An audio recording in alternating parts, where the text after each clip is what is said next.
Three forces continue to assault the city of Talus. An orc army rampages across the countryside. The undead general Morien stirs beneath the city, desperate to get free of his prison. And chaos cultists have broken into the inner vaults of the Banewarrens. Their goal? To acquire dangerous magic that has been hidden for millennia.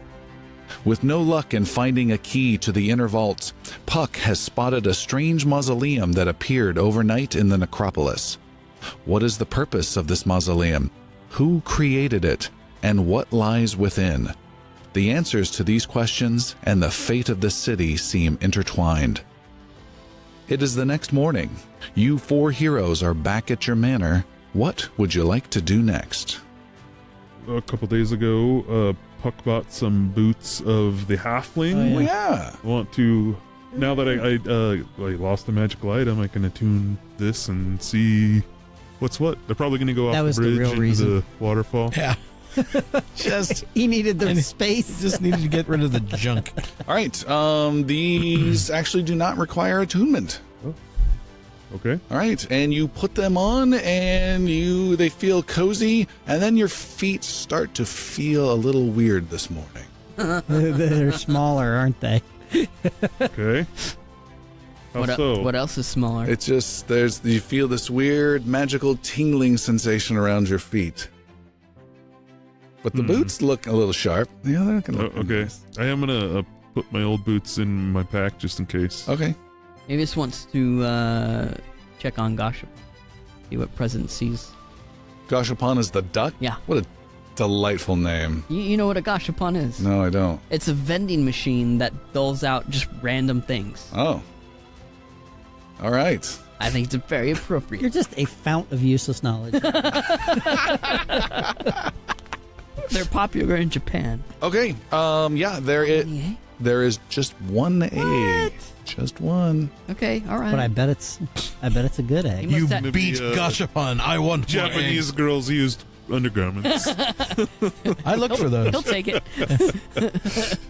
Yeah, of course Avius would take that. Avius takes the egg. And The egg is moving in your hand. Ooh. How so?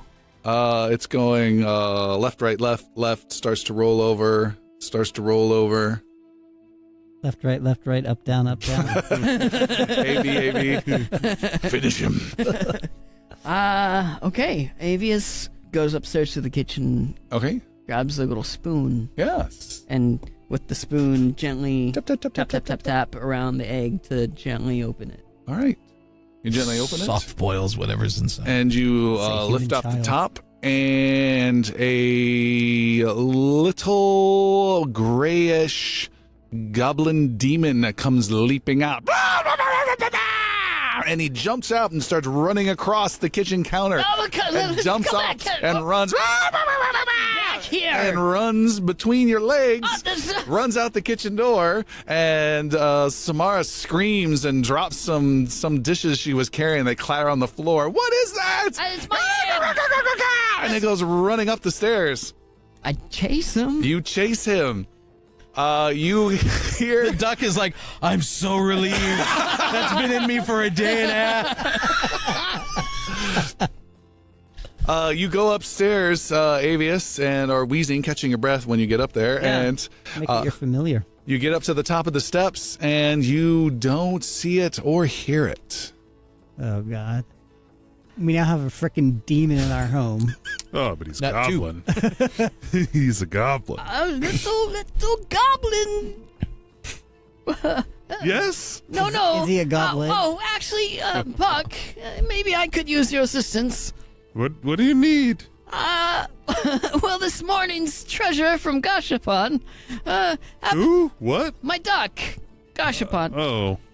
It happens to be a little half goblin, half demon little creature. What are you talking about? Maybe you could help me find it. It ran away upstairs somewhere, but I don't see it or hear it. I don't smell it either. What do you want me to do? I don't know. I think it's half your kind. How would you find? What do you mean? Like Blaming you now. You're being What very did you do with rude. Gashapon?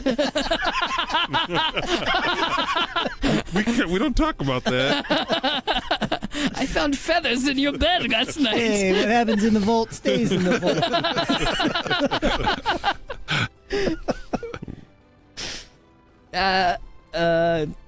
How do you know it was half goblin? Well, it just looked to be. And I could be wrong, but would you mind? I yell out,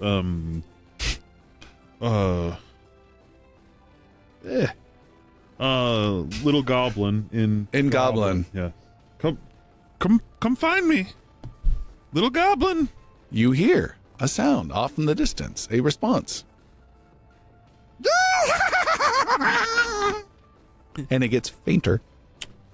Can I tell which direction it came from? Oh yeah, it is absolutely within one of the walls. Well, In one of the walls. Yes. it's gonna haunt our house now. Space herpes.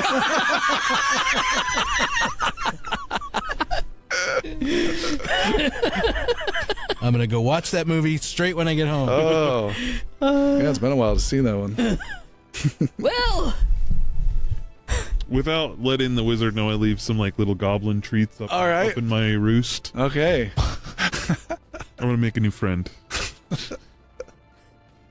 I don't know what to do from here. Good thing Elmon doesn't know. He can leave some snares. Yeah. I appreciate your assistance. If you see him again, let me know. And likewise. Oh, yes. I will do. Yeah. I want to befriend my little new friend.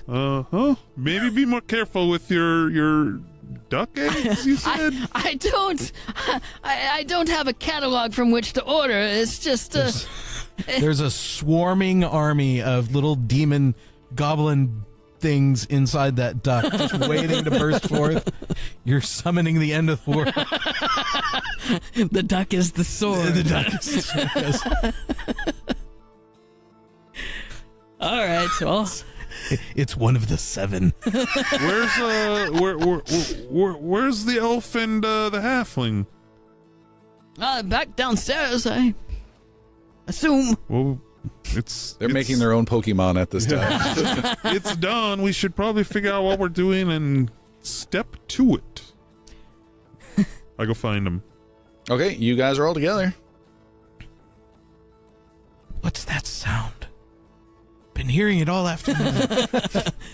Where are we off to? Well, If it's early enough, we should be going to the mausoleum. It's Agreed. very early. Yeah, let's go. Is it Pre-dawn. too early? I don't want to mess with that. It is not too I early. want No. to time it so the sun's coming up just Yeah, as we basically. arrive And at go. the Necropolis. Pretty much. Yeah, you guys are arriving as an orange sun has crested and is just blinding your view as you approach the Necropolis. Huge, tall walls, almost tall enough to keep out Kong himself, tower up with a single gatehouse or gate with side doors where some armored gentleman is standing there. He's got his sword and his nice shiny looking armor and his nice helmet on, trying to look very ceremonial, and he doesn't care that you guys are coming or going. He's just there. Give him a respectful nod on our way by. All right. He looks at all you with your weapons and armor loaded for bear. Give him a little wink on the way through. Yeah, he'll go tell everyone else to expect some trouble later on. We got more adventurers. But no, he doesn't stop you. Puck will lead the way to the new mausoleum. Okay. Puck shows you with unerring accuracy, follows this maze of, if you will, tombstones, rises, and a couple paths. A mausoleum that juts out of the ground. It is, as was described before, a slightly canted, circular mausoleum that looks quite old. Does not look like anything any of you remember being around in this area. Remember it being a hill by itself with just a lot of tombstones. And there's overgrowths that have grown around it. And that's what you see. Single door. Here it is. Let's go. Have you been inside? No, sir.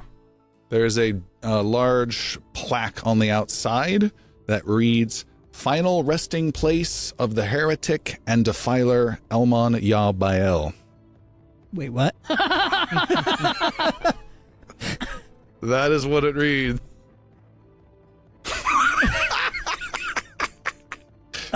Yeah. This, I did not see this the other yesterday. Yeah, that would have bared mentioning. I swear, when we walked by here earlier, I could not read this plaque. I looked. Heretic and what? Final resting place of the heretic and defiler Elmon Yabael. Well, that's going on the website. It's your call, elf. Well, You have to be curious. let's go kill me. It would be easier if you were inside the mausoleum and were to die. I hate you. All right, there's the door. Elmon pushes the door open and with ease, casually walks in, I'm home. plops down on the couch, kicks up his feet, turns on the telly. Oh, you guys still here? The door creaks open. It seems to have been a long time since this door has been opened, and it creaks. Takes a little bit of muscle power to open it up. Inside, you can see it is devoid of ornamentation. It looks like there's some cracks in the walls, large ones, that with several more decades, this place will just come crumbling down on its own. And in the center of this room lies a stone coffin. It's just a single room. Yes. One floor, story, One single story, one floor. no stairs. No Is there a sconce or anything? Yes. On the wall? I'll light it up for the ones that can't see. All right. There is a flickering torchlight. Someone stalking around the sarcophagus discontentedly. Looks to be your size. Is there any plaque or anything on this sarcophagus itself? There is a relief on the outside lid of a elven figure resting with arms crossed across its chest in a pose. This again is just the relief that's sticking out of the stone, with a visage of pain and terror across its face. Stop looking at me. This is all you, sir. Does he have any weapons, this visage? No. Unarmed. Unarmed. Elmon will kind of walk the perimeter of the room, searching the floor, searching the walls, looking for anything that may be, secret passage, anything like that. Make an investigation roll. 13. 13. You spend some time and cannot identify anything unusual about this room. As Elmon is searching, Puck tries the lid to see if it moves Puck, it off. should we not let Elmon have that honor? I wasn't going to take it off. I just wanted to see if it moved. Oh, well. All right, make an athletics roll. Oh, shit. Don't get a natural 20. That thing goes flying. 15. 15. It moves and slides and dust kind of comes off of it. Don't touch that. Okay. Are you not curious? We'll get there. We don't have all day. We have all day. We just don't have all night. Elmon will continue his search, and then after that concludes and there's nothing of interest, he's going to walk up to the sarcophagus, nod at his companions, and start pushing sarcophagus lid open. All right. Are you sure you want to be doing this? Yes. Make an athletics roll with advantage as he opened the jar. My own coffin. Mostly, yeah, sure. Athletics, 21. 21. With a heave, you push and slide this stone top off of the coffin. It slides off and hits the ground and breaks a section of it off when it hits the ground. The head portion. We can fix that. It's fine. Within, torchlight is brought by an overly eager goblin head. If your camera's view is down inside looking up, there's just a puck head with a torch looking real close. You can see there is no body at all, and instead you see narrow stairs descending. Elmon's bow and arrow come out and start heading down the passage. Okay. I'm very creeped out. And I'm like visibly agitated at this point in time. Elmon, what? Yeah. All right, Elmon's up first. Who's second, third, and fourth real fast? I'll go second. Okay. Third. Real. We'll go second. Fourth. And you're in the back. All right. Elmon, you take the lead. It's a little cramped. You duck down under the lip and descend into the darkness. Your dark vision picks up stairs that just keep going, narrow and keep going. You don't have room for your bow again. Why is this passage made for me? Trying to lighten the mood. Elmon doesn't really Irritate answer Elmon. and puts the bow away and draws a sword. All right. Shield. There's now a torch in Rill's hand, I guess. You walk, and the stairs descend, and they spiral gently. So it's a little wide spiral that goes down. And you get the sense that you've done at least one complete circle, just to give you an extent of the depth. And you continue down even further. And you continue down, and you've been going for probably a good minute of just descending relatively quietly, I'm assuming. Mm-hmm. And you can... Yeah, Elmon's not in a rush right now. All right. You know, it's that, like, again, agitated, trepidatious, just like uneasy feeling. All right. Everyone may make an Arcana roll. We'll take maybe the Almost highest. a natural 20. 14. 11. 16. Well, the 16, yeah. Rill. The others seem uneasy. You have a little bit more of an unease as you have a sense magically about you that you are not in the ground beneath the necropolis any longer.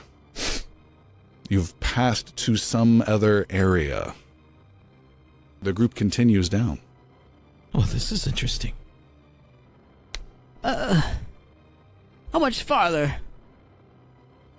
We're None still of us descending. know the answer to that. Then 75 feet. you would know, wouldn't you? But the question is 75 feet where? You see, this is not feeling like where we should be. What do you mean? Yeah, you don't have to tell me that. We're going down, yes, but we're not. At least when I look and I see things, I feel that we are not in the graveyard or in a graveyard.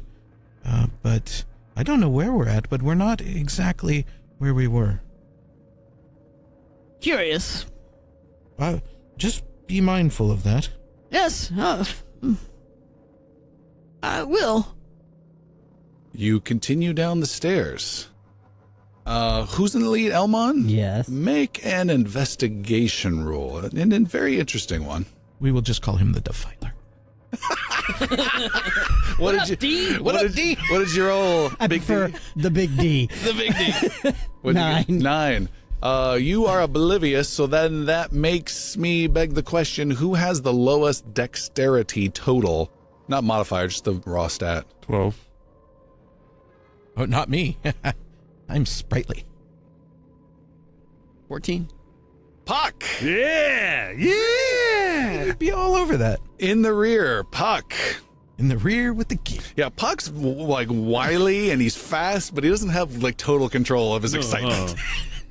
He's not the most dexterous. It's actually a pretty dexterous group if 12 is our low. Yeah.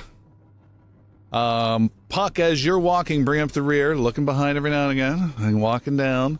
You have did you bring a spear by chance? Oh, yeah. Okay. Deanna's back in play. Yeah. Okay. You got your spear ready. You almost drop Deanna. Ooh.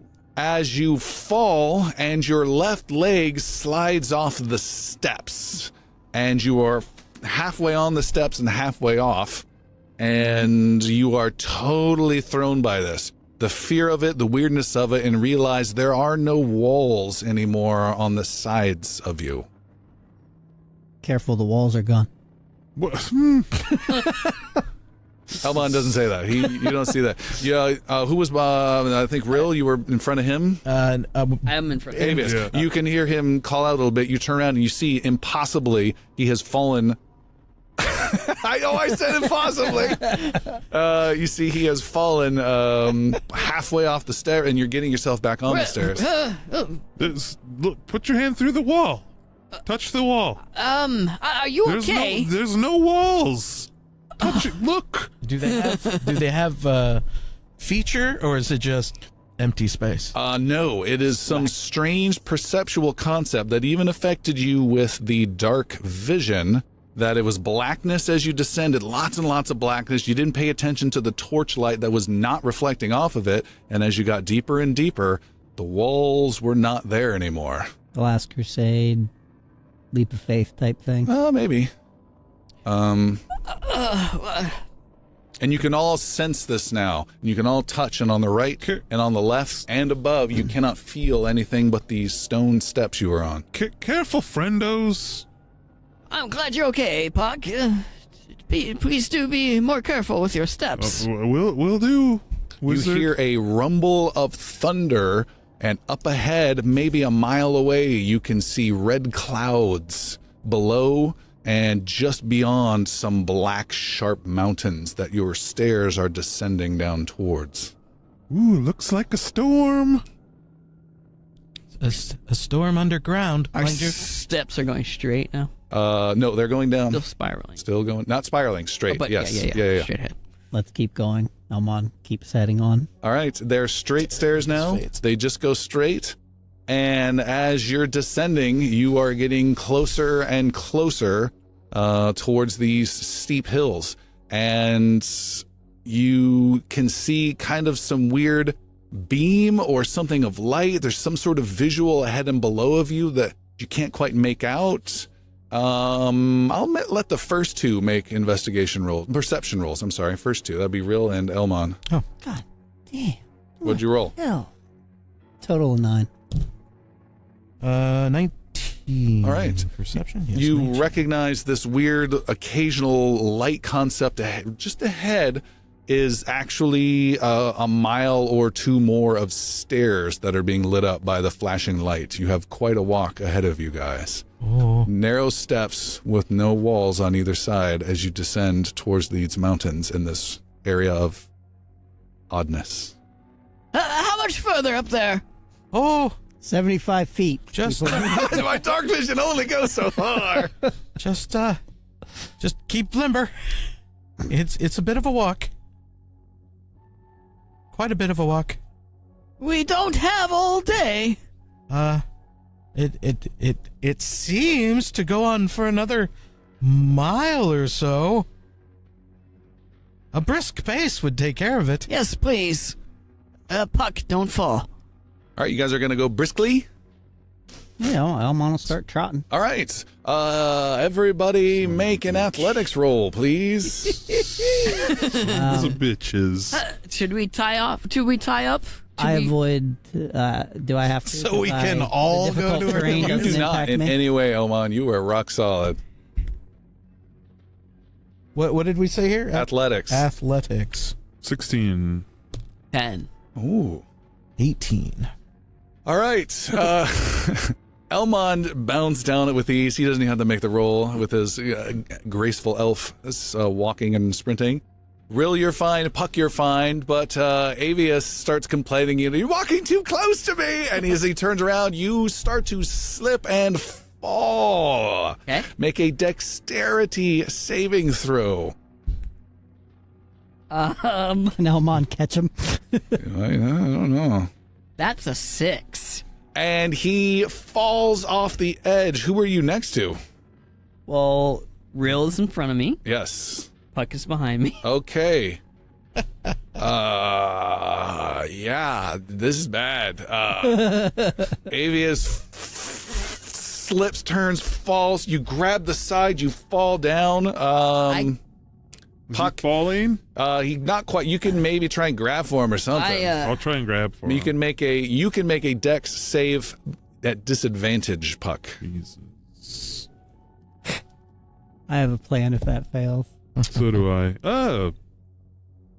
16. 16. Boom! A little goblin hand grabs onto you by the hair. Ow! There's not a lot of it left. This beard will be good. His beard. I reach up, I grab his forearm. All right, he's starting to pull you over. You don't have a lot of mass. Help me! Elmon will go over there. You clamber over Rill. Yep. Okay. Lay down. You grab onto Puck, and what are you doing, Elmon? Well, I'm getting a hold of Puck and then like pulling him back and grabbing Avius by the arm and getting him up as well. Make an athletics roll straight. Oh, shit. 7. 7. You pull and you pull. Rill. And you start to lose your grip. And you're getting tired. All right. Avius is tired of this monkey motion and just casts Misty Step. And here he is on the step. Shoom! Suddenly you're holding nothing but some gray strands in your hair, in your hand there. And boom, like 30 feet away? Yeah. Avius appears 30 feet more down the steps, so he has less distance to go, yeah. Why didn't you do that just to start? And he starts coming back. I didn't want to waste the spell slots. But you guys are incompetent. Says the guy who fell off. It was a test. He just goes down a bit, falls. I've got 4 more spell slots. It's a trust exercise, teamwork building in hell. Elmon's trotting by Avius. He's like, come on, we don't have all day. And as Puck gets to Avius, he hands him his beard hair. Here's your incompetency. If we just had a shield, we could just ride on down.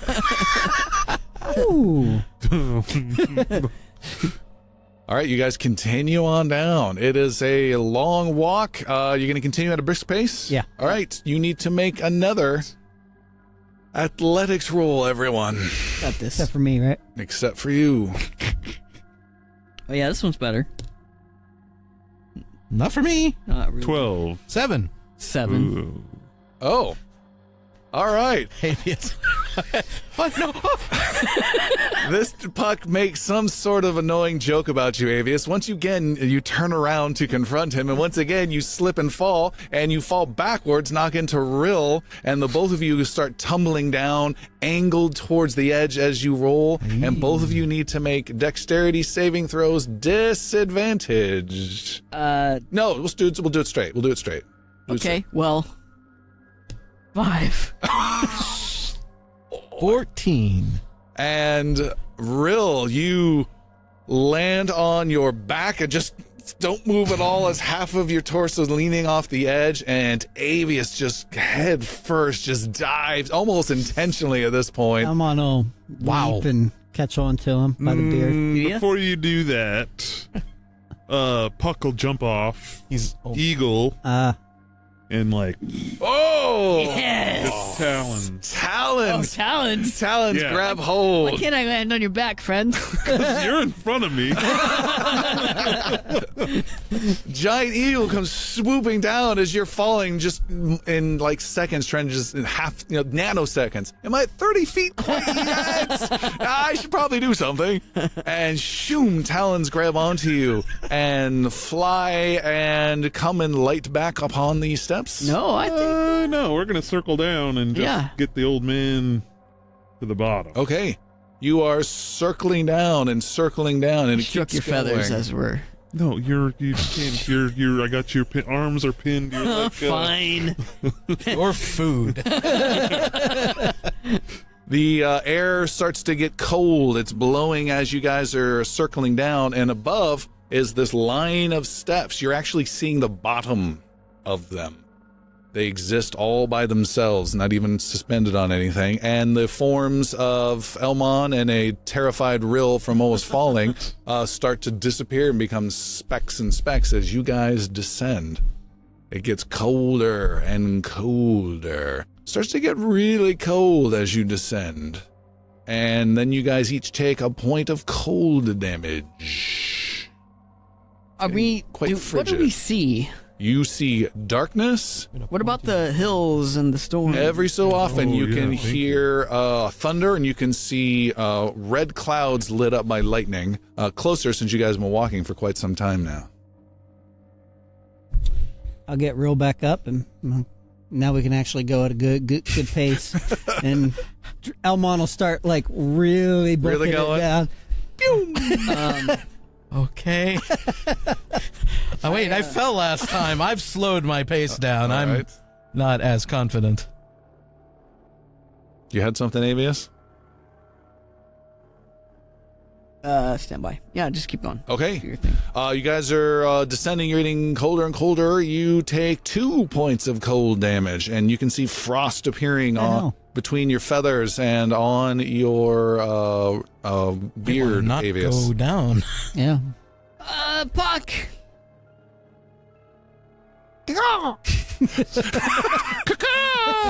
How much farther?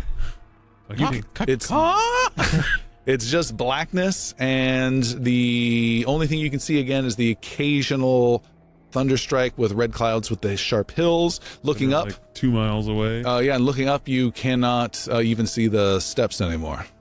So there's moments where you have very little orientation at times, and then there's a flash, and you realize kind of where you're at. You guys also now take 3 points of cold damage.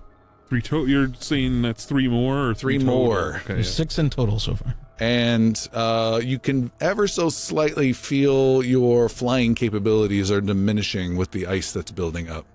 You're gonna stall. Yeah. I cast Earth Armor Okay. on myself. There's a bit of extra weight, and then it balances out.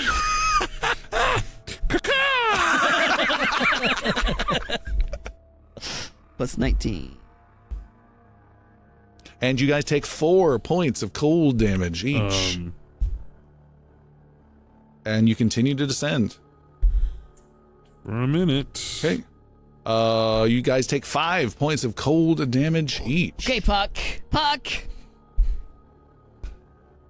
You are now having some. You definitely. Before you were hoping you weren't having any flight difficulties. Now you can sense that you so are. So now I'm gonna land on the stairs.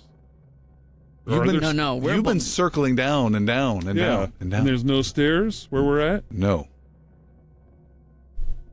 You've been circling down into darkness. Okay. The stairs are descending, though, right? The last time you saw them, the stairs descended straight ahead for another mile at least. Oh, straight ahead? Oh. Well, no, then I'm going to catch an updraft and, go back and find the stairs. One of those cold updrafts. Anti-thermals. Yes. All right, you start flying back up, and you are able to make a survival roll, please, for some orienteering. That's going to suck if your eagle takes so much damage. We don't talk about that. 6. And Davius, you may also try the same thing. You see, he is getting lost. He cannot quite see where these stairs are. What am I doing? Survival. 12. 12. You guys take the next step backwards in damage. That would be 5. 5. We just No, got we just 5, took so 5. three. So 4. 4 cold damage. And you look around, you're not sure, and then you hear Avius going, "No, we're inverted," and you're trying to figure out all these flight turns. You may make another survival roll to try and figure out which way is up. Where are these stairs? Where can they be? 12. 12. You think you're making progress. It's getting a little warmer, but it's still cold. Avius, you might need to help him. 19. Thank you. All right. You can sense some quivering as though this body of the eagle wants to revert back into its goblin form, which is getting terrifying. But then you're able to show him another boom flash of thunder with red clouds, and you can see a thin line of stairs way up ahead and off to the side. And you're able to smack the bird upside and point over there, and you swoop over and start climbing. You guys each take now 1 point of cold damage before you have left this region of cold, and now you're in normal chilly temperature and start flapping up, and you come across Rill all by his lonesome, carefully going down step by step by step. He's even doing the take a step, other foot trails. Take a step, other foot trails. Take a step, other foot trails. About maybe 800 steps down is Elmon just going down 12 at a time. And you find your party again. Okay, I'm gonna drop the. I mean, not drop it. Like Avius falls off the stairs. Set the wizard on the stairs, and then turn and land, and then turn back into Puck. And what do you say between the two of you? Don't go down. And don't fall again. So we're going back up then. Well, I mean down below the stairs. Oh no, only a fool would fall off.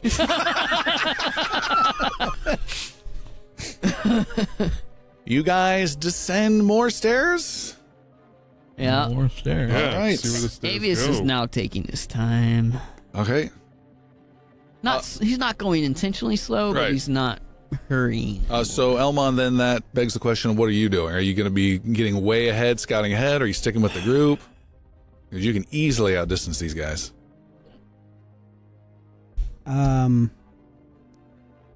I'll agitatedly wait for them. Okay. You wait. By the time you reach there, Elmon's like finishing up camp with a campfire and some tents and... Took a long rest. Yeah. Now you find Elmon sitting on the steps waiting, and he leaps up and is ready to go, and you guys keep going.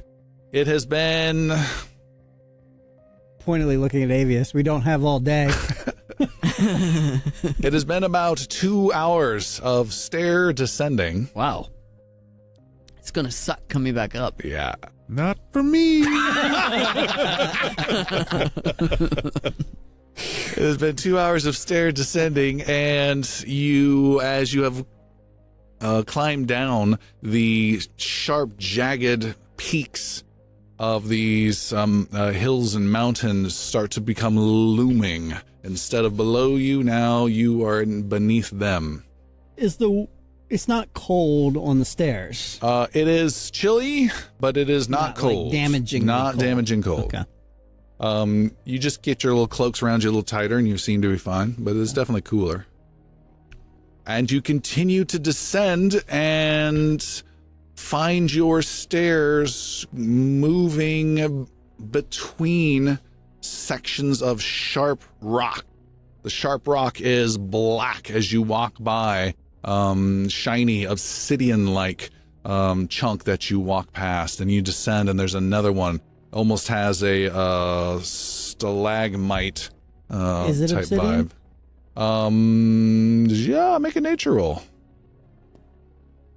9. 9, you don't know. Is it easy to shear off a piece of it? You would have to make some jumping type action to get to. Oh, it's not actually like... It's not touchable, no. Okay. If any of it does become close enough to the stairs, I'd like to attempt that. Okay. But I'm not going to jump. Going for a dragon shard, are you? Yeah. You... White Walkers in the future. Hey, you never know with our DM. You walk down the stairs more, and they come to an end. And... All right, let's go back up. We made it!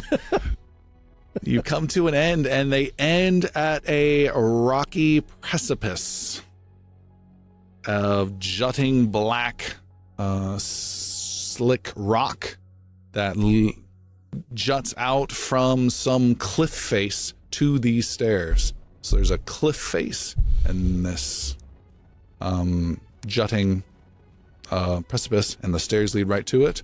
And it's almost a flattish plateau with some spires that rise up of what that cliff face is. You're heading to the top of the cliff, I'm sorry.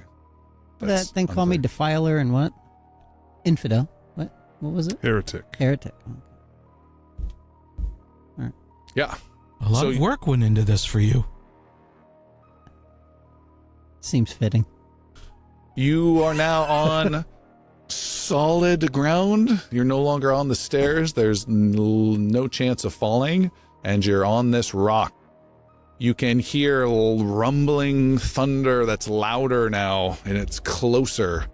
And there is it's a kind of a perfectly flat plateau you've seen when the light flashed. So you saw miles and miles of it, almost like a glassy ocean, and you realize it was the surface of some crazy rock. And as you've arrived at these stairs, you're in some sort of groove, a mild crevasse. It's only maybe 15 feet tall. It's sloped with this rock that cuts through and has some sort of indication of where to go. What do you all make of this? It's your coffin. We've come this far. Is Amon able to break that piece off? Is Yeah. it shear off easily enough? You can. All right, he gets kind of a decent handful size chunk. Okay. Pat, can I have a bag? You may put it in my bag. He hands it to him. Or do I need to put it in your bag? I take it. Avius takes it, pulls out a bag out of his bag. Out of his bag of bags? Yeah. Okay. Puts it in the bag. All right. And puts it back in the bag. The bag of bags. Yep. Okay. It might make good arrowheads in the future. All right.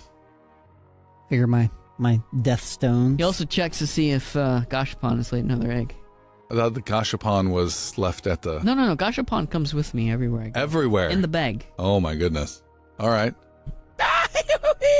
It's been there the whole time, waiting in a bag. Do not let a little goblin demon loose in my personal cemetery. There is no egg available. All over the place. The duck does not appear to be happy in this current situation. He never looks happy. All right. All right. It's not a loving relationship of pet and master. It just wants to be fed one time in a day. That's all it wants. So we can travel at speed now. Yep. All right. So Elmon will be trotting along at a decent clip. Nothing, too pressing, but making good time. All right. You can hear some sort of rumbling rapids. Occasionally glancing back to make sure that the group's still there. You hear some rumbling rapids up ahead as you trot along through this cut in this rock. The cut starts to descend a bit, which means it gets a little taller from your perspective. So from 15, it goes to 20 and then to 25 feet on the sides. It gets to about 40 feet on each side. It's tactically not the best place for you to be, but it doesn't get much deeper than that. And then you can see up ahead there's some sort of change and some sort of road or construction up ahead. And the light is now visible. There is a red light that's emanating and lighting up some of the stone. And as you get close, it all starts to visually make sense as you are approaching a chasm that your gorge heads straight towards a bridge. So you're heading towards a bridge that is about to span a chasm. There is a bright but dark shaded, if that makes any sense, crimson light that's moderately intense that's emanating from beneath this chasm. So you can essentially see about maybe 150 feet on the other side of this giant chasm. You can see the cliff face as you're just starting to approach this area is lit up in red and shiny on the obsidian, and your chasm area continues on the other side. You can still hear that thunderous noise, which seems more constant, and this rumbling from down below.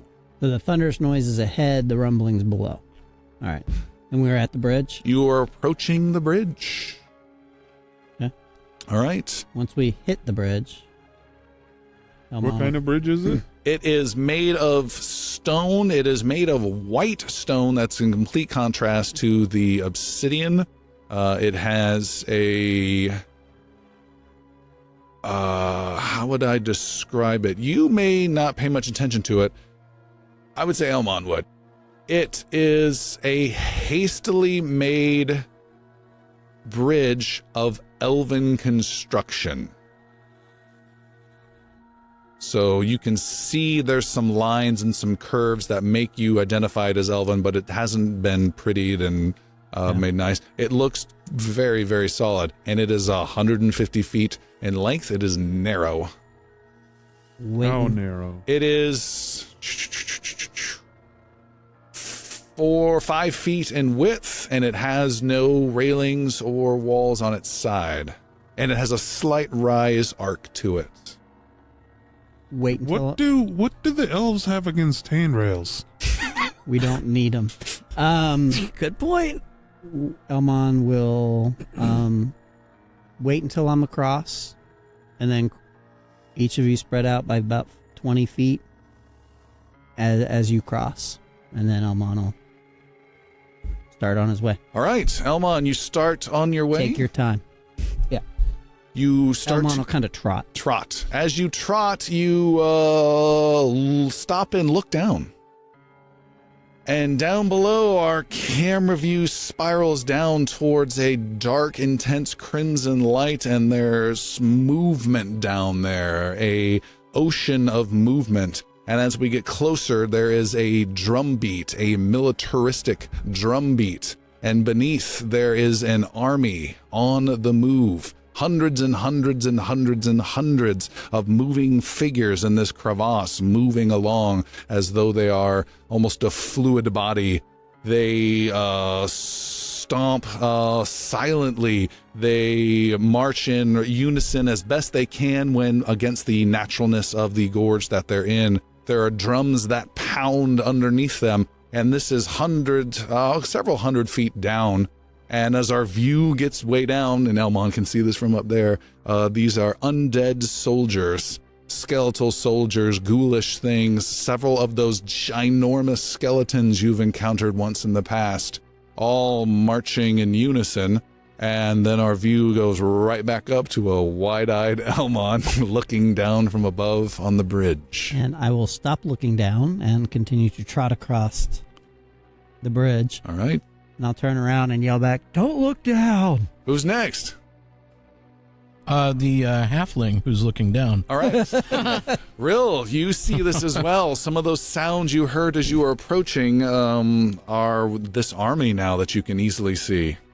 What are your thoughts? And are they marching towards us in some sort of path? So I try to preempt their direction and see if there's like, are they going into oblivion, or are they rounding to come up our way onto this path? You can see that it is oblivion. It just continues off to the left, this giant crack in this massive plateau, if you will, of obsidian.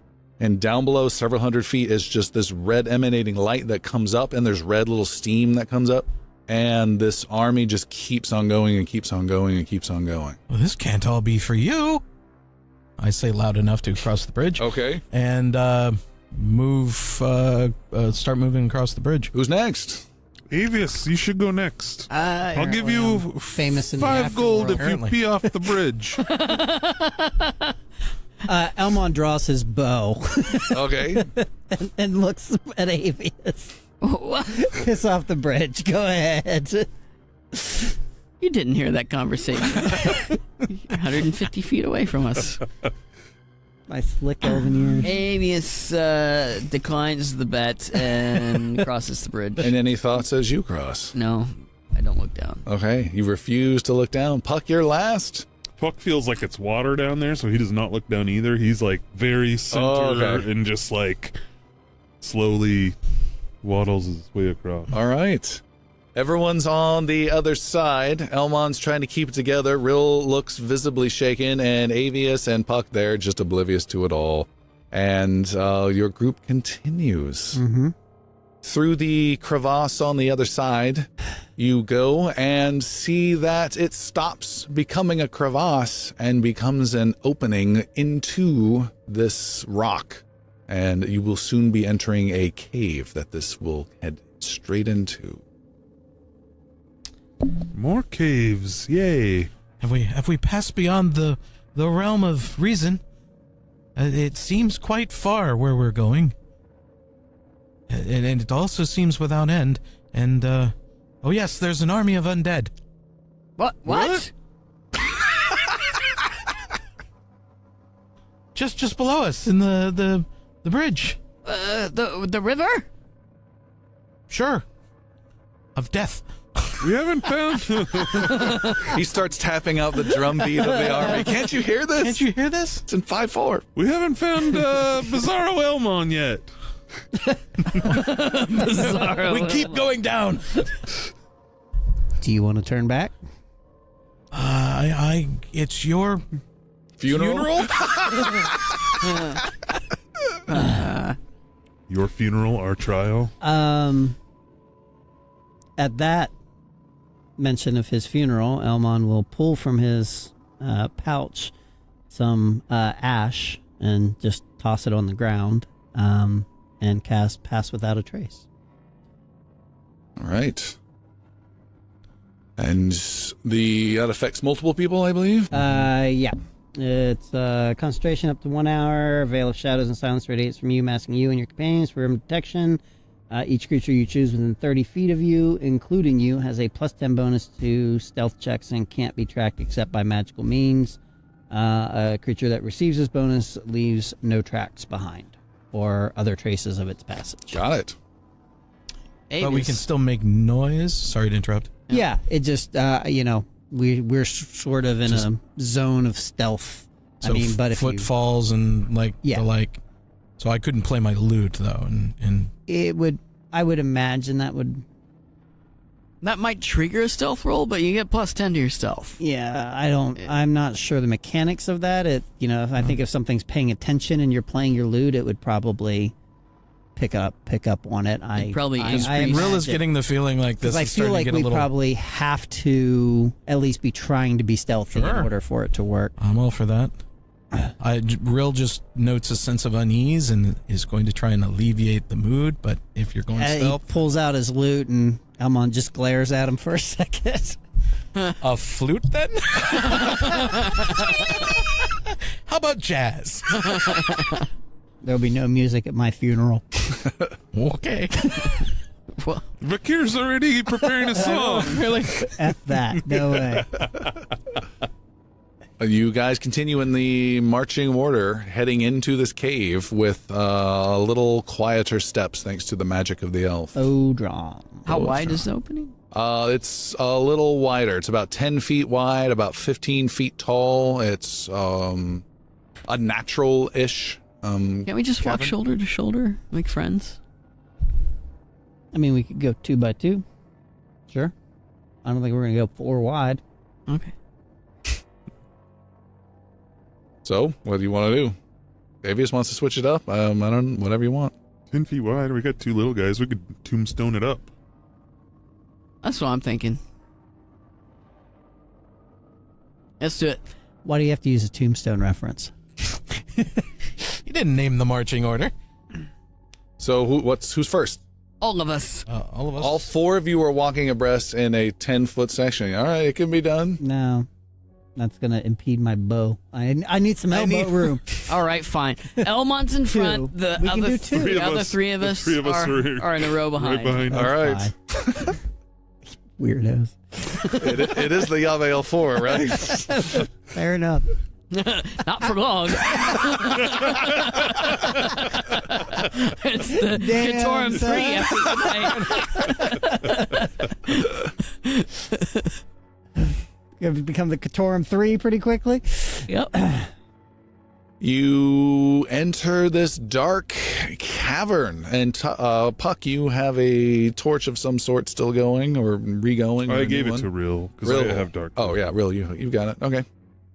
So you can see this cavern starts to open up into a wider cavernous corridor and descends a little rapidly. You can still walk your way back up, but you can definitely feel yourself continuing this descent. You're surrounded by black rock, and it gets a little echoey. As you are kind of snaking around a corner, you can hear a woman crying out in some discomfort. Ah! Old woman. No, that was supposed to be not an old woman.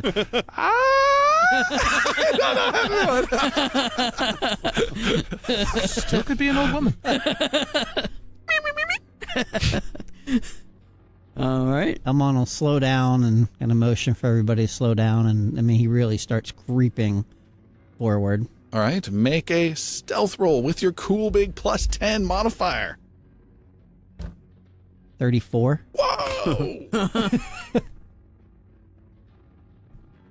Fail.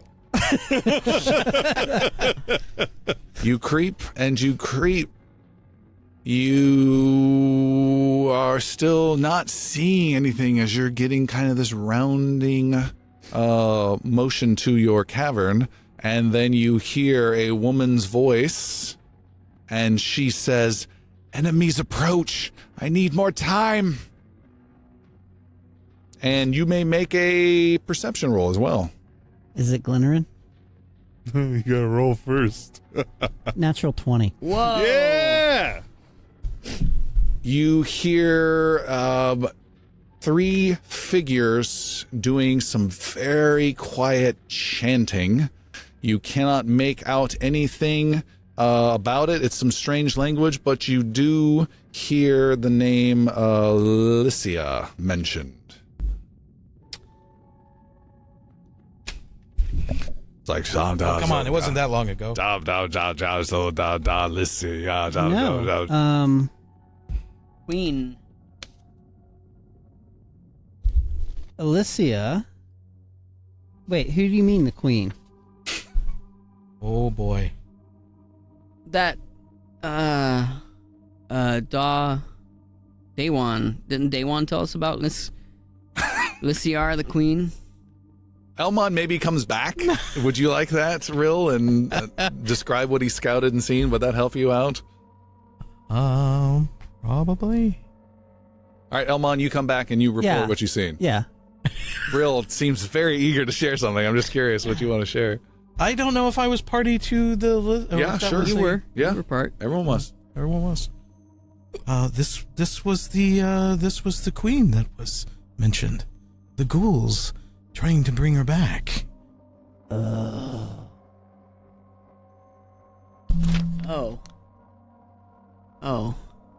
Probably doesn't say it as formally as isn't that Lyciar? Again, words over time can be... Alicia. No, Lycia is what Lycia, okay. is what was just heard. Okay, because there was the lady at the festival that liked Elmon, and that was Alyssa Lay or Alyssa. Anyways, all right.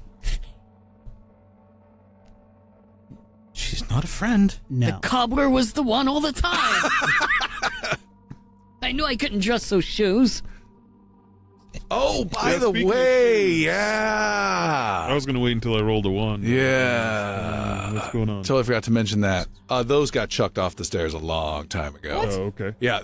His magic halfling boots shrunk your very small feet to half their size and then surrounded every inch of them with thick halfling hair.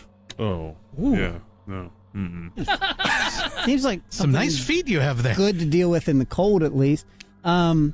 So you got your regular boots on now. Yeah. You've chucked the bad, weird ones. I'm But gonna your feet are still, however, currently small. Don't litter in my cemetery. Definitely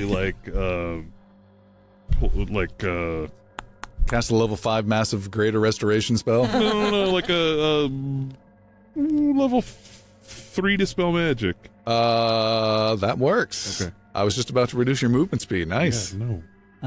Boom! You got nasty, gnarly, ugly, smelly goblin toes back. Yeah, there you go. And he's very happy about I'm it. going to murder that guy. So Elmon comes back. Prepare for battle. They're doing something up ahead. And it's Morian's expletives of a wife. I'm going to censor that even for our audience. It was an elven. Yes. No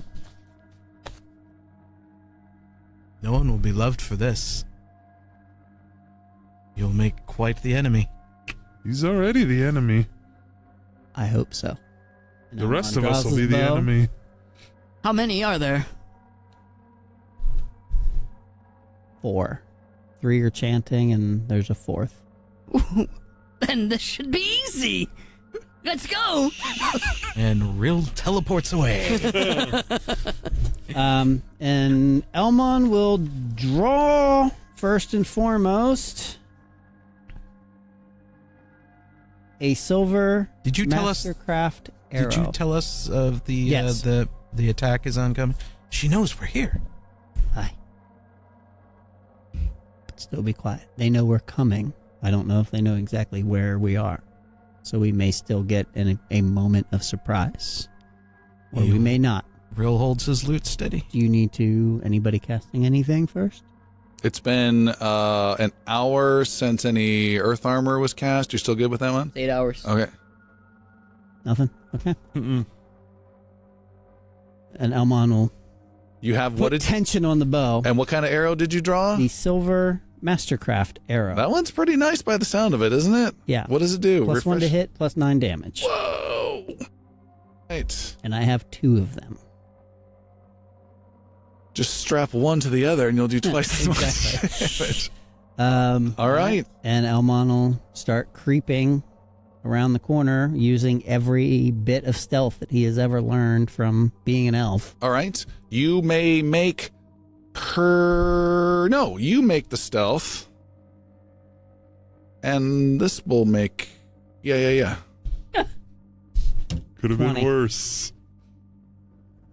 All right. You are able to come out around this slight curve and can see a chamber ahead, a natural cavern. It is maybe 60 feet tall. It's got kind of longish, not that long, maybe 100 feet, 120 feet or so. There are some sharp, jagged rock outcroppings that stick out. And there is also a small stream of blackish water that cuts across this. And you can see as you peek around some skeletal forms, 2 of them that are out, kind of taking cover partially behind some of these rocks and have bows out that are aimed at the entrance you're coming through, and they will spot you if you but after you go first, if you want to go first, because they did not sense you right now. They will sense you in 6 seconds. That's how I'm trying to describe this. Do I see where the people are chanting? Yeah, make a investigation roll from there. Oh my god. 7. Switch that dice out. You can't get a good look right now, and your friends are some distance behind or right behind? 10 feet. Okay. Does this chamber have any other entrances? You can see nothing. Only Elmon can. He's poking his head around the side. And Elmon will go back. Okay. There's 2 skeletons, both with partial cover, with bows, and the chanting's up ahead. I couldn't see it, so we're gonna have to deal with them first. You're awfully calm about skeletons with bows. It's not the first time I've seen them, but once the battle starts, I mean, we're gonna need to deal with them quickly and get to the main foe. These are just a obstacle. Okay. What do we do? I guess go around the corner and start shooting. Okay, master strategist. Is there like we're in a cave, right? There's no. You were in a cave. There's a ceiling above you. All right. Right now it's about 25 feet, and once you get into this chamber where these skeletons are, 60 feet. And there's basically, I mean, there's no way we can get to them without them seeing us. They're on alert. They're ready. They know we're coming. Yes. Real raises his hand. I could get there. But what do you want me to do? Dispatch them quietly without alerting anybody. That won't be easy with 2. If you can take the one, I can probably take the other. Maybe. Maybe. I could create a distraction. No.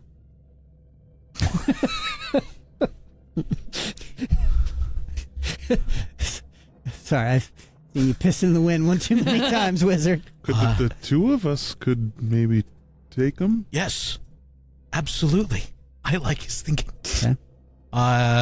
Just say when, and I grab a hold of Puck. I will provide backup in case things don't go exactly. You gotta take one. Oh, okay. I thought the 2 of you were. We're gonna go together. We're going together. And together we'll take one if you can. Okay. All right. Your lead. Give the signal when you're ready. 10, 9, 8, 7. Talk about anticipation. Could have started at 3.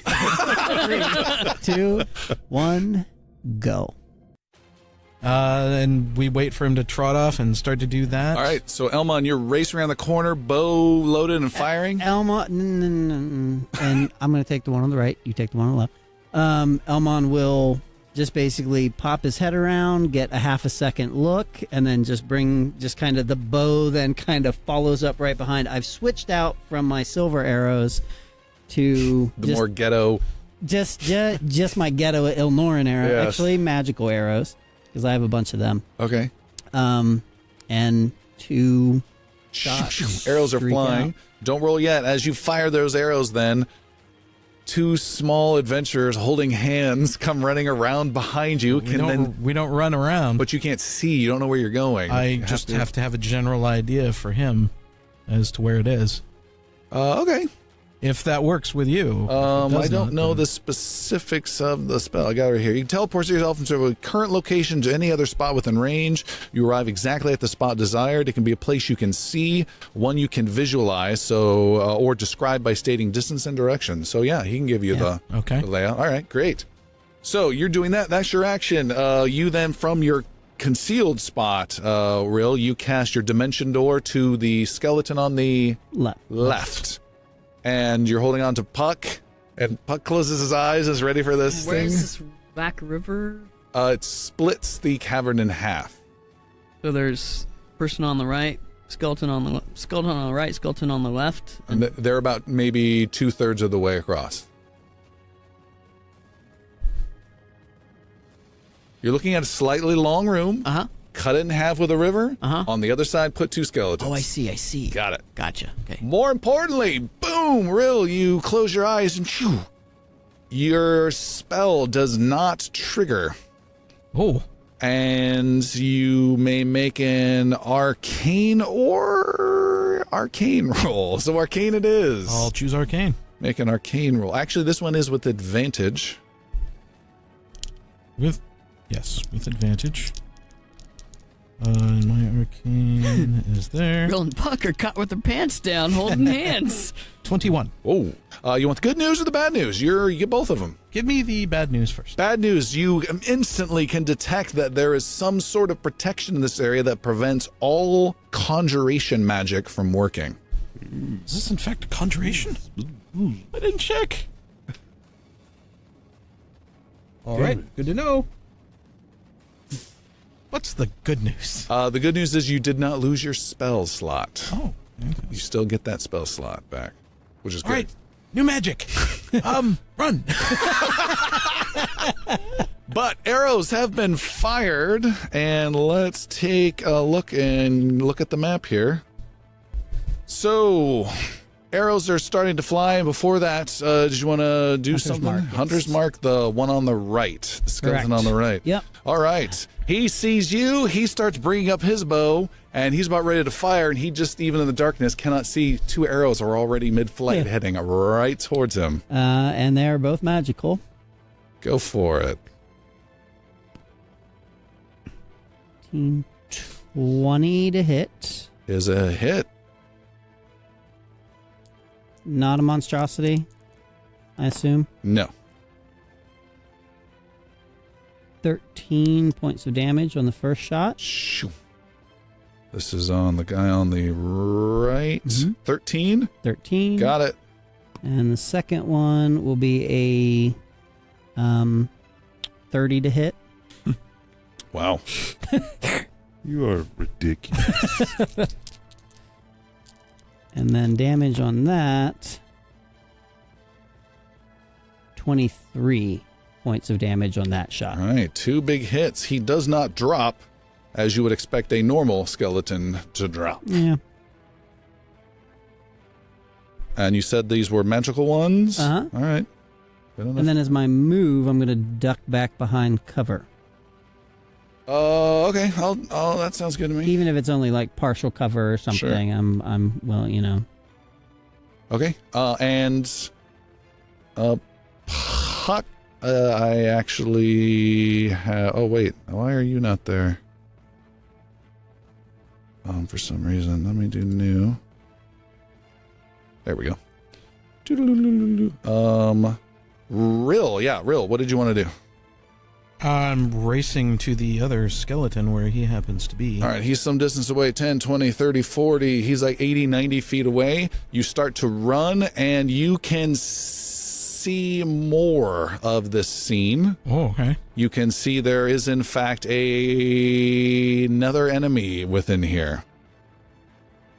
And it is some sort of female figure lying on an altar at the far end of this chamber, surrounded by 3 ghoulish figures. And she's just laying on the altar, squirming, and says, "Not yet!" and reaches up a hand, and a giant obsidian section of stone 20, 30 feet in length comes jutting out, sending shards through the air, and juts out to block the right around her to give her some sort of protection. This section right there. Okay. And she's on the far side over there. Let me get a... There we go. Oh, she's cute. Oh, yeah, great. You said there was 3 ghouls around her? Yes. And you see all that, and then you also see something else, Rill. You see 3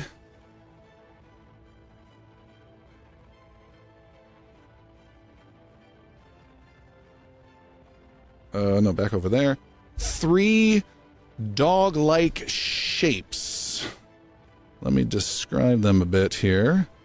That phase into existence is why Elmon did not see them to begin with.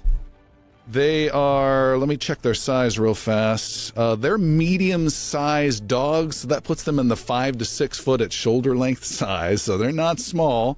They have skeletal heads with green glowing eyes, and their bodies are made up of bones that have magical black essence that drifts off of them, almost as though they're on fire with black fire. They're skeletal bones.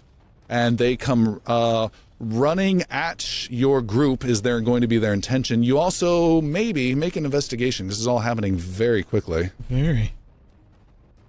You just come around the corner. What? Investigation says 15. 15. You can see two other things. One, these hounds, while they're galloping at you, are not touching the ground. They are, in fact, flying and flying quickly, but they're galloping in the motion. You can also see lining the walls, far edge over there and the far edge on this side, maybe about 30 feet of section, are several zombie-looking corpses that are against the wall and kind of embedded as though they are cocooned or candied. I don't know how to describe it. But like they might have arms and heads sticking out, and they are not moving at all. But you see there are a bunch of them on either side. I like aliens. Yeah, kind of aliens-esque, and they're all just kind of standing there. Borg meets aliens, maybe. Okay. Yeah. So that is what you see, Rill, as you have gone 5 feet into this chamber. I bank quickly to the cover that is that looks like a rock outcropping there. 10, 20, 25. It's going to involve two movements. You can get cozily you can in get that up to there. How deep? Just shy, just the shallow of that. That'll be fine. Okay. So you're taking cover behind a big wedge of stone that's there. Okay. That was a move from you. Any minor action or bonus action? You good? Yeah. Yes. My reaction is, holy crap! Be careful. There's more than one. And one of the hounds comes flying towards the group. 1, 2.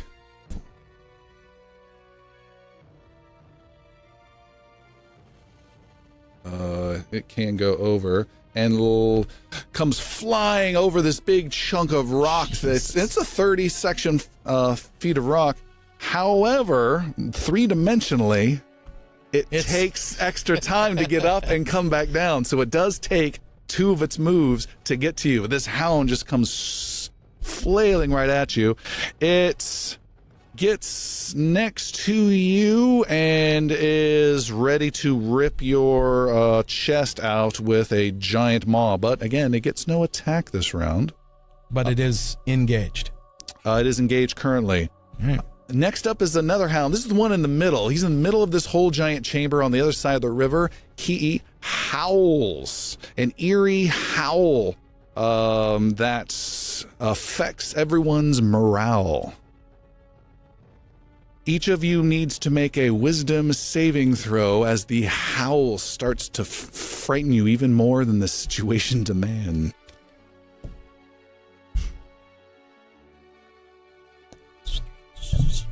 $13. Okay. What else? 10. Hey. 23. Ooh. I have bravery. That gives me advantage on this roll. Okay. 16. 16. Rill, you're fine. Avius, you don't hear that tone. This is true. What? And Puck and Elmon, the howling from this beast, this undead hound, frightens you to your core, and you are now frightened. You're going to be frightened for the next 5 rounds. Wow. What does that mean? You can't get any closer Oh. to... You have a disadvantage on ability checks and attack rolls while your source of fear is within line of sight. And it was this one? Yes. And you can't willingly move closer to your source of fear. But you don't have to move further away yet. You do not have to move further away. You can still attack it. You could attack other things. You could do other things. but in this position, it's kind of a weird, awkward position. There's a little bit of a wall here that you've been using as cover. So that's that situation. Bum, bum, bum. There is a skeleton. The one who got wounded, he finally gets his shot off back at you, Elmon. You've got some serious looking cover, though, because you ran slightly back around. I'm going to give you 3/4 covers. You have +5 your armor class for this shot. That's pretty nice. And he 22. He fires twice, and he fires bows that are dripping with green poison. Arrows dripping with green poison. His arrows fire bows. Flies at me. No wonder I died. A 14 clatters against the obsidian wall, and the second shot, 6, lands way short, embarrassingly short. That is done. Next up is the wizard in the group, Avius Catorum.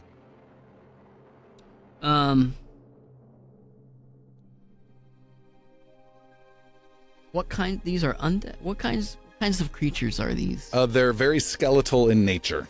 Everything is almost skeletal in nature. Okay. I'm gonna cast Magic Circle, and let me give that some flavor. Avius moves. Steps into the chamber. Radius. Is that 10 feet? Yeah, Uteril. Is that 10 feet here? Yes. Okay. I take a couple, 3 steps into the chamber, and I put my arms out and I spin around in a circle. And as I do, I cast Magic Circle, and it creates this cylinder that goes 20 feet high in a 10-foot radius. Nice. And within this magic circle, any runes that happen to be inside begin. Okay. And any celestials, elementals. No, you have to choose one. One or more. Oh, one or more. I'm sorry. Yeah. Okay. Celestials. Just don't let it happen again. Yeah, really. I thought it was one. Elementals, fae, fiends, or undead. They can't enter the circle by non-magical means. If they try to use teleportation or interplanar travel to do so, it must succeed on a charisma saving throw. Okay. Has disadvantage on attack rolls against targets within the cylinders. And this is a rare spell, and he's never cast it before. Never it's fantastic. And it's only a level 3. He's had it forever. It's a cantrip. And targets within the cylinder can't be charmed, frightened, nice, or possessed by stated creatures. Dun dun dun. MPV. Wow. I Nice. can't allow magic to work the opposite direction. So I can cast magic out of it. Mm-hmm. Magic cannot be cast into it. Or no. I can choose that have all those effects. Yeah. Opposite. So if I were to use that circle, he can use it to contain like an undead demon or something like that. He's using it the opposite way. And it lasts for 1 hour. Good God. It's So not we'll just build a concentration? camp It's here. not concentration. Yeah. Wow. It does take me 1 minute to cast, though. So I'm spinning in a circle. Everyone just got disappointed in you, by the way. You realize you set that all up. That is 10 turns. Just realized that. Oh my God. Crap. So Oh my, how disappointing. Oh. Maybe I do a different. Is it a ritual? Can it be? It's supposed to be a ritual, Okay. And if you need to cast it immediately while they're breaking down the door or something, it takes a minute.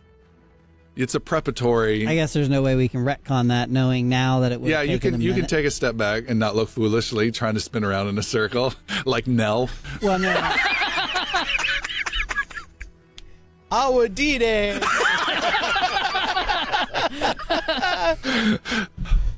Well, damn. Oh my God, that was gonna be so epic. Yeah. Was. Oh. Too bad you didn't realize that before we started the combat. I was going to Actually, get 6 turns, right? It's 6 seconds is a turn. I thought a turn was 10. No, you're right. A turn is 6 seconds. I think it's So, 6 yeah, seconds. 10 turns. 10 turns. Yeah. Yeah. That's how long that would take. Well, shit. Never mind.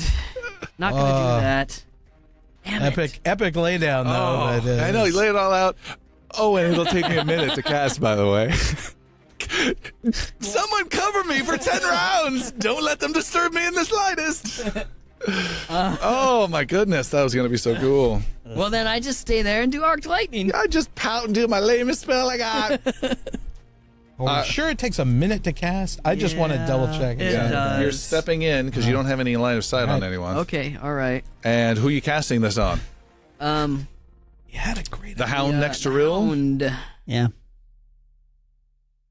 Yeah, the Hound next to Rill. Blast away. Yeah. Arc Lightning. I'm- Just first slot. Just Yeah. whatever. Gonna be 3, 6, 10. 3, 6, 10. 10 total damage? Yes, sir. That is Hound number 1 is, no, that is, yeah. Hit for 10 points of damage. Boom, you light him up with some lightning, and Avius, you're done. Take that, bitch! The other Hound, the third and final Hound who has not acted, who's not too far away, maybe 40, 50 feet away, he acts by phasing back out of reality and disappears. Okay. Puck, That's going to come back to haunt us. you're up, Literally. Puck. Yeah. Puck's a little If this frightened. goes badly, we all just turn to them and go, "We brought you the heretic." Bargaining chip. So Puck starts to cast a spell, and he holds his head, and for a brief moment has like a brain freeze. Ooh, Like hurts for a second, and then he just more bees. Produces ice cream. a hail of rock hard ice pops down here in a 20-foot radius. Oh, so in the middle of the cavern next to a Hound and a skeleton. I'm casting a spell I haven't cast before. It's an ice storm. Ooh. So 20-foot radius, 40-foot high cylinder. And this is a conjuration It spell? is not. All right, you're It's good. an evocation. Each creature in the cylinder must make a dexterity saving throw. Okay. The Hound is very agile and got a 7. The skeleton is pretty agile. Got a 22. Okay, so it'll be 2d8 bludgeoning damage and 4d6 cold damage. Whoa. If they made the save, they get half damage. If they didn't, they take full. Okay. 10, 11, 15, 18 is the roll. 18 points of damage. Mm-hmm. 7 bludgeoning and 11 cold. Okay. That's at its base level. Can it ratchet up or? It can, but It can? not. Oh no, right no, I'm this not second. saying. But Also, the hailstones they turn the area of effect into difficult terrain until the end of my next turn. Oh. and it takes a minute to cast. That'll be a recurring theme Yeah. to taunt you. Those hounds are not monstrosities, are they? You would be able to know instantly. They are undead. Okay. They are not monstrosities. And Puck, It was for worth me a shot, too. Yeah. yeah, I'll say you can kind of see from that angle without having to move closer to your. It's also 300 feet range. All right. Yeah, it's just being able to see it with your frightened. I will also let you make a wisdom saving throw versus your frightened condition. That's better. Non-natural 20. Really? Wow. You shake off that frightenedness, and you will not be is my frightened jam. again. Nice. All right. There is one last person to go. That is the skeleton who's been partially hit by some of the swirling shards of ice. He is going to fire an arrow at Elmon and fire an arrow at Puck. Both of you guys have some serious cover, though. What was it? +6 to He said AC? +5. +5 to AC. I should probably look at his. I'm 22. 21. All right, this is to Elmon. That is a 18. Nope. And to Puck, 13. Nope. More hard shots that can't quite land. Were those poisoned arrows as well? They were green dripping poison arrows. Yes. It is a new round. You can see a pulse of white light from far away by the hidden altar now. Pulse out white. And you hear a kind of a painful sexual scream, like, ah, from the woman. Did I make it very feminine sounding? Sorry. Can you fireball that? I have to see what I'm fireballing. Just above. The air. No, that one goes all to the top. You might be able to get some angle. I don't know if I can see the space above and just behind that. You can't. This one goes all to the top. Okay. But you can. I don't know if you can angle it off to the side. But Elmon, you're up Do I get a saving throw? at the end. Okay. Am I able to get in and kind of go back towards the back? You can leave the fight. Yes. No, I like get into the cave and go back towards the. Who howled? No, you would not. It wouldn't be stepping closer to the guy. Okay. In that case, I will. The guy with the hunter's mark, who I hit before. The skeleton? I'm going to shoot again. I'm right. shooting at disadvantage. Is that correct? No. This is because you're frightened? Yeah. Don't think so. Yeah. Ability checks and attacks. Correct. Frightened. Yeah, attack rolls. While the source of fear is in the line of sight, and that a hound is. Okay. I will be firing a magical arrow. My first shot will be a 15. 15. Just misses. And second shot with the magical arrow, same guy. 19. 19 just hits. Don't ask how. Okay. So, He has been wounded. He is hunter's mark. 18 points of damage. All right. Another huge hit. And no bonus action, I guess. Can I make a saving throw? Yes, absolutely. 11. You are continued to be frightened. But now down to 4 turns. That minute cast is starting to look pretty good now. Yeah. I don't know. Right in front of you, Avius, one of these undead hounds phases back into reality and bites at you with a 15 to hit. My AC is 15 right now. With your earth armor? Yeah. Then it's a hit. Oh, I thought he missed. And digs in deep, and you take 10 points of piercing damage. And it starts to toss you around like a rag doll. Make a strength saving throw. Possibly the first ever strength saving throw we've done. And the worst person to be making it. Yeah. That's a 2. Like a rag I rolled doll. 3. That was how many points of damage? That was 10 points of piercing damage. I'm at 44. Bad at math. And the creature then puts a paw upon you, and starts to bite and bite and bite at your belly to start to rip you apart, but it needs another turn to start to do that. It is about to get McNasty for Avius. Rill, on the other hand, is you've got a hound right next to you, a hound 10 feet away from you, Avius 10 feet away from you. Yeah, it's pretty crazy, I'd say. To the hound in front of me, he lights over.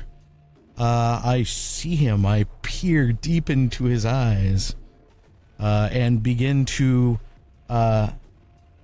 it's undead. I begin to use an undead speech, and I start calling on its desire of vanity, and it is a version of hideous laughter. Okay. So I am speaking to it, and I'm just... So I'm making a wisdom saving throw? Wisdom saving throw. Oh, these are not the most wise of beasts. 12? 12 would not make it, but since you said beast, check and see if its intelligence is higher than 4. It is higher than a 4. Then it succumbs into its avarice and right. just sits there and stares at me. Belly up. Puck like this? Yeah, this thing is agitated and confused, and it is incapacitated with your equivalent of hideous laughter for whatever that means. It's a laughing undead hyena at this point. Nice. You have a move action and a bonus if you got anything up your sleeves. That would be... Ooh. That puts me in that. I don't want to get hit. Nope, I'm staying put. Okay. Next up is the lich in the middle of the chamber that did the howling. It fades out of existence. Wait, you said lich? It's a lich hound. That does not sound good for us. Next up is a skeleton who's been wounded a couple times. He's starting to get frustrated. He is going to fire one shot at Elmon. You still have your nice cover. I don't know. I'm going to double check. This might be close. Nope. Hold on, wrong guy. Skeleton. 23. Yeah, that'll hit. I'd like to, if possible, Sure. I don't mind if you say no. I do want to move to the creature that's next to Avius. You want to step close to it? Yep, please. Okay, yeah, you can do that. All right, 23. You are hit by a poisoned Stygian arrow. You take a total of only 10 points of piercing and 4 necrotic. And of course, that's not all. You must make a Constitution saving throw as you feel the burning poison. Okay. This is one of, you can sense it already, Elmon, one of the strongest poisons you've ever encountered. Awesome. Constitution, Not you awesome. said? Not awesome. Is Constitution? Constitution saving throw. 20. You shrug off the poison, and I will describe it no further. That was not a natural 20. No, that's fine. Okay. That's fine. He then takes a second shot at one of the other targets. Odd. Firing at the halfling bard who just left cover. The skeleton hits and then changes angle slightly and fires at you, Rill. Uh-oh. Shoo, with a 12. That will hit, man. but it never passes through. Oh, these are brutal hits if they can get in. Avius, you've got this hound, 2 paws on top of you, and it's 2 paws teeth. where on top of me? One on your, from its perspective, your far right thigh, and another one on your upper chest, and it's opening up its jaws, it's slathering jaws towards your exposed pale belly. No problem. This blue. Oh, we gotta knock What it is out. what is this? It's a river. It is a river. Yeah, Of water. of black water. Black water. Okay. Yeah, I can deal with that. I lay there and I begin to do this waving with my arms, and I cast blade ward on myself. Blade ward. Cool. I can't remember that one. What does that one do? It gives me resistance to slashing, piercing, Takes an action. bludgeoning. Nice. Cool. You've got some defense. Next up is this guy. Stay. This is the hound that you messed with his mind. It still is just moving its head back and forth, trying to figure out life, existential crisis, unlife. Its turn is over. However, it gets a chance to try and break out of this, right? Wisdom, 12 again. Still wrestling with those questions. Puck, you're still barely outside this chamber, and you're up. Again, hold my head in for just a split second in pain, and does your nose start to bleed just out of one nostril? No. More rock hard ice comes pounding down, and it's 300 feet. I don't have to see it. It's just within distance. It's going to come down right there. Hello? What? Show me that spell. Let's double check. Not yet. No. 20-foot radius. Each creature still make a dexterity throw. Make a pinch. Just says within range. Hail of rock. 300 feet. Yeah, you still have to be able to see that point, is what I'm ruling. I saw the thing come up. I can't. It's not a memory thing like a teleportation. You have to have some sort of line of sight for that. Does the radius, was the radius big enough to still affect it? 20 feet. I don't put it right. That might work. That works. You're still good. I'm good with that. Okay. All right, so you put it on the edge of the giant blockade of obsidian she put between you guys, and ice starts forming, and you hear more cries. And what has to be rolled here? Dexterity. Oh, no, that's going to be a disadvantage for sure. No dexterity right now. Oh, not too bad. A 15? Nope. And what's the damage? Wasn't there some ghouls around her too? Oh, yeah. I'm not even going to roll it. I'm just going to have them take it. Yeah, they're chanting. 4, 10, 15, 18, 19. Okay. Nice. Oh. Nice Boom, boom, ice. boom, boom. Shards are battered. She cries out in pain. Ice, baby. Nice move. You can also move if you wanted. Oh, no, I'm good. Okay. Is that ongoing? No, it's difficult terrain. Oh, okay. But it's not ongoing, no. So there was another casting of it? Mm-hmm. Okay.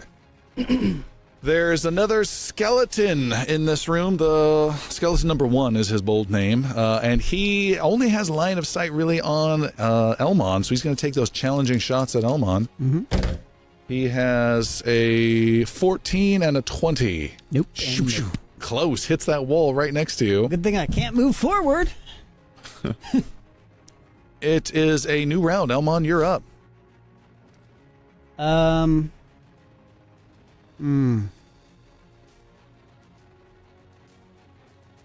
help. I know. I know. I'm gonna try and help you too. If I understand. we'll see what happens. I am okay. I'm probably going to split my targets here. First arrow will go to the skeleton again with Hunter's Mark. Okay. And this will be... I'm sorry, to the skeleton number 2 you've been wounding? Yes. This will be a magical arrow.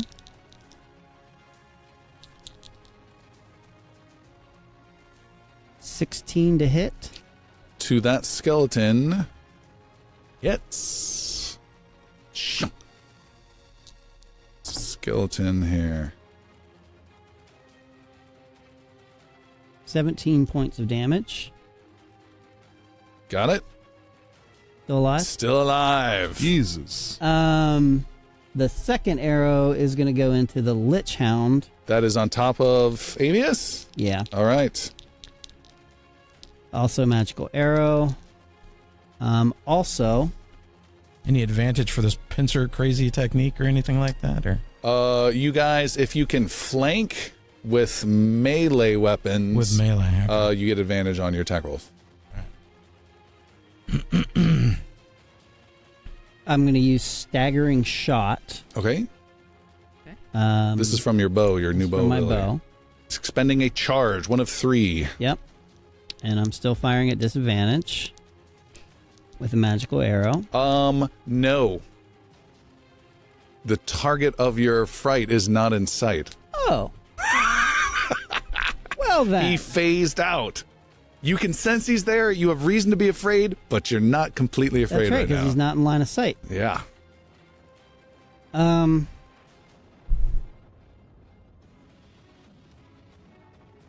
Okay. Yep, still going to do staggering shot and firing. That's going to be a 28 to hit. This is on the Lich Hound? The Lich Hound that is right. on, what's this, Avius. Okay, you have hit. So that's going to be 9 points of damage. But more importantly, the target has a damage dealt by its weapon attacks halved until the start of my next turn. Okay. And I can make a saving throw or to no longer be frightened. Yes, you may. And I will fail that. Okay. But I'm down to 2 rounds left after this round. And it is that Lich Hound's turn, the one on top of Avius. It will bite at you with an attack with advantage for a 20. Yep. Hitting you for 10 points of piercing. We'll cut that in half because of your Blade Ward down to 5. We'll cut that in half due to the staggeriness down to 2 points of piercing. Yes. And then as a bonus action, it will instigate its Gut Rip ability. Is that a legendary? It is not. Okay. The Lich Hound tears into an adjacent prone creature, automatically inflicting 19 slashing damage. Cut in half is 9. Cutting half is 4. My God. Wow. Good teamwork there, guys. And you need to make a Constitution saving throw to get this thing from ripping out your intestines. 16. You are able to keep it's clawing, it's biting, it's tearing at your flesh, but you're able to keep it off of you, and it is now no longer on top of you, but you are still prone and not in the best of positions. Rill, you're up. Rill, I'm focused on that guy. I have this. Avius is looking a little bloody. So let's get some healing down. So the lute comes out and I strum a slight melody. I will let you make a perception roll, Rill. Rill is rolling perception. That's not going to count. Natural 20. Ooh. 24 total, if that matters. All right. You notice it some distance away then with that great roll. You know this water, this black water, that's this river that splits the cavern? Okay. Somehow, you do not know, you assume magically, dementedly, a whole bunch of that water is coming down the corridor you guys came down from behind you. I'm having trouble visually. Coming down. This water? Similar water is coming down. Like a ton of it or a trickle? Not a trickle, not a wall, but a bunch of it's coming.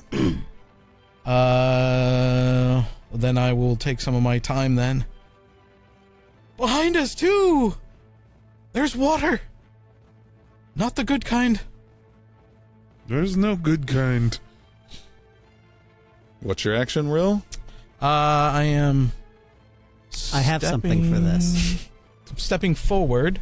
Okay. Snorkel? So, one step? No. I'm sorry, forward for me. So to Avius, I have to be able to engage him if I'm not already. And I touch him.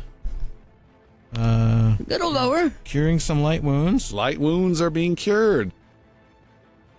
Boom. Rare heal from the bard. Let's see how much damage we're looking at here. I will do at level 3. And that's 3d8 and 4. Give up my... Heal is as follows. Oh my god. My casting modifier did more. It's 8 total. 8 I'll take it. total. Better than nothing. Anything else? Thank you, Bard. That's it, other than spending time pointing out this black goo. All right. And as soon as you say thank you, Rill disappears under a mass of fangs as the phased out hound reappears behind and has struck you for 10 points of piercing damage, Rill. Yep. And you need to make a strength saving throw. Yep. Good luck. 1 strength saving throw. Can't roll on the paper, can't I? A natural 20. Whoa! Wow. You say, bad dog, and smack it with a rolled up newspaper. Do what he's doing. Roll around, look cute. And it's not able to toss you to the ground prone to get at your guts either. So nicely done. That's that guy. A skeleton number 2 that's been hit several times is going to fire an arrow at Rill. Rill's getting hit again with a 16. Wait, is Rill prone? Wait. No, he stood on his foot. Okay. 16 matches my AC, will hit. You have been hit by a poison Stygian arrow. Not good. That's not good. No. You take only 10 points of piercing and 4 points of necrotic damage. Okay. And then you need to make a, Constitution saving throw. Constitution. I have to make 2 of these. A 7 will be a fail. With a poison sinks in. You are now afflicted by the poisoned condition. The poison condition means you have disadvantage on all attack rolls. Okay. And ability checks. And ability checks? Yeah, okay. but not any DC type things that you cast out. Gotcha. And you are going to be messed up. It will continue to burn you turn after turn on the skeleton's turn, oddly enough. All right. Now, more importantly, I have to roll concentration. Concentration for which spell? For the one that's got the... Oh, yeah. Up in Dougie. Here we go! 10 or higher. Got it. 50. Got it. Okay. Good job. Stay. All right, you've got essentially 3 hounds that are surrounding some of your 2 frailest members and tearing them up. Avius, you're on your back, but not pinned. Oh, right. I'm not pinned. It takes half my movement to stand. Yep. I shall. And I can't do that. I'm gonna try this chill touch out.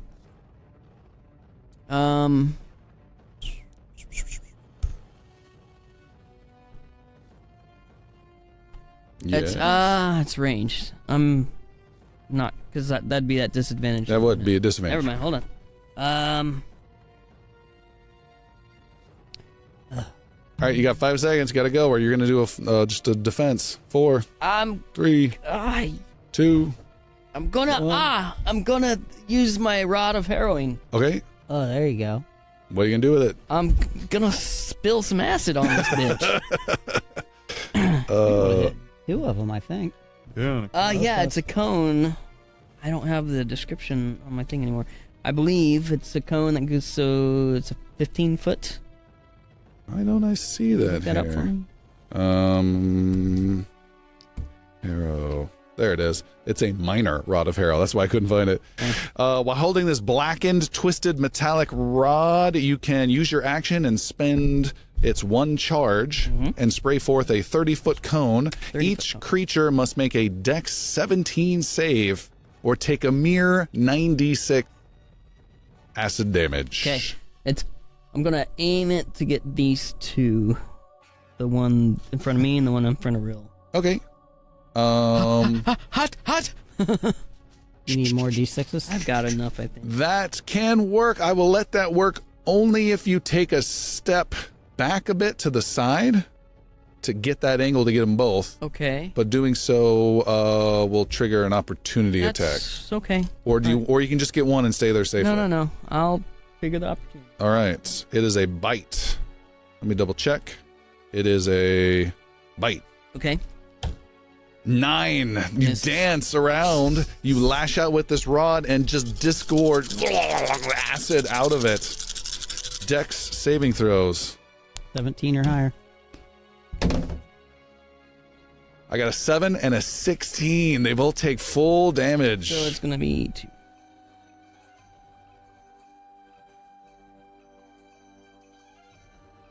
$9d6. 26.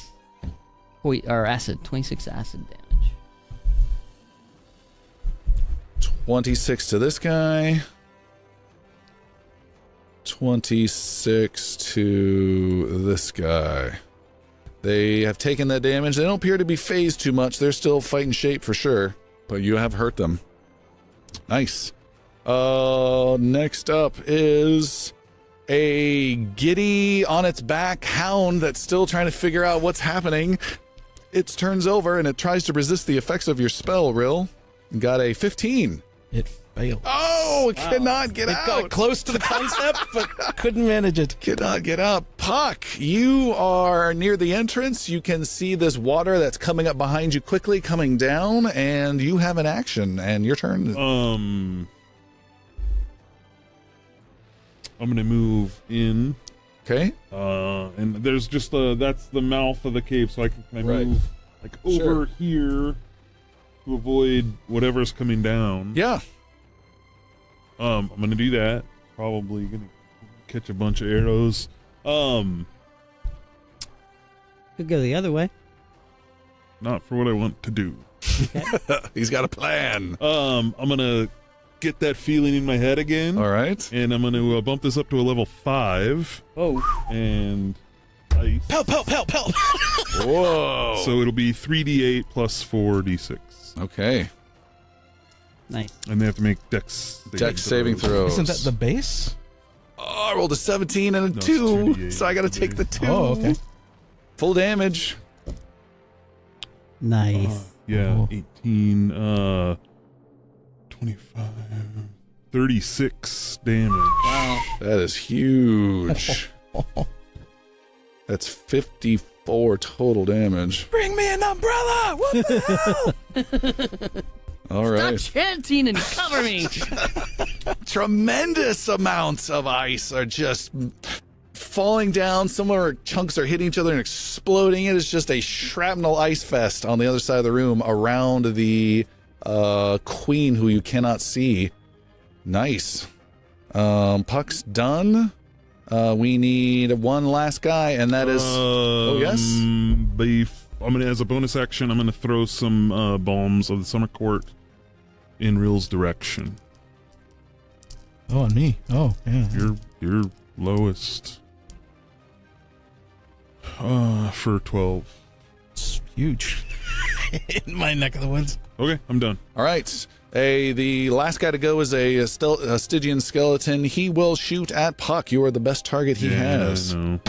He hits you with a critical success. Natural 20.